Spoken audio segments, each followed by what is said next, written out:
ये question in तीन exams के लिए तो बहुत ज्यादा इंपॉर्टेंट है, JEE CAT IIT MAT. Three dice are toss simultaneously in how many ways can the total be nine. अब यहाँ पे तीन डाइस का मतलब टोटल केसेस तो होंगे 6 × 6 × 6 216। उन 216 केसेस में से कुछ केस ऐसे होंगे जब तीनों डाइस पे सम क्या आएगा बच्चों, नाइन। जैसे जैसे पहले पे पांच, दूसरे पे तीन, तीसरे पे एक। अब मुझे नहीं पता यार ये काउंटिंग कितनी बड़ी है, मतलब कितने ऐसे केसेस होंगे जब सम क्या आएगा, नाइन आएगा। और ये सोचना तो बड़ा मुश्किल है, नहीं है मुश्किल। पहले तो ये सोचो, मैंने आपको डिस्ट्रीब्यूशन ऑफ लाइक ऑब्जेक्ट्स करा रखा है, हम आर पीपल और आर ग्रुप्स। वो कॉन्सेप्ट का वीडियो देखना है आपने, अगर वो कॉन्सेप्ट नहीं कर रखा तो पहले वो देखना, फिर इस क्वेश्चन को लिखता है। तो पहले तो कितने डाइस है बच्चों, तीन। तो पहली बात तो एक ये सोचनी है कि यार डाइस पे ना जीरो नंबर नहीं होता, समझ रहे हो। इसमें दो रिस्ट्रिक्शन लगेगी। पहली रिस्ट्रिक्शन तो डाइस पे जीरो नंबर नहीं होता। दूसरी रिस्ट्रिक्शन ये भी है कि डाइस पे सात नंबर भी नहीं होता। दूसरी रिस्ट्रिक्शन क्या है, डाइस पे एक से छह तक होते हैं। तो अगर आपने मेरा वो कॉन्सेप्ट देखा कि सर पहले तो मिनिमम डाइस पे एक एक नंबर तो होता ही होता है, मिनिमम एक तो है ना, तो एक एक पहले ही दे दो आप। टोटल सम कितना चाहिए था, नाइन। नाइन में से तीन तो आपने काट दिया, रह कितना गया, छह।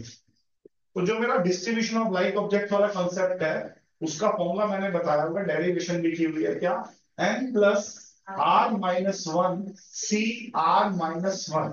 तो सिक्स प्लस कितने डाइस हैं, तीन है, minus one C R minus one. तो प्यारे बच्चों ये हुआ ए सी टू, ये हुआ 8 × 7। अब यहाँ पे 28 तो आ गया आपका, गलत तो नहीं है ये, लेकिन अभी एक रिस्ट्रिक्शन आप पूरी नहीं कर रहे। अब उन 28 में कुछ केसेस ऐसे भी तो होंगे, ये 28 हो गए।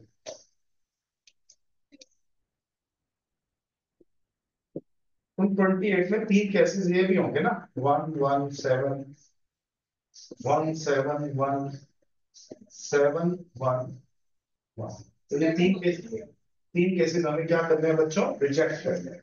तो 25 केस होंगे हमारे।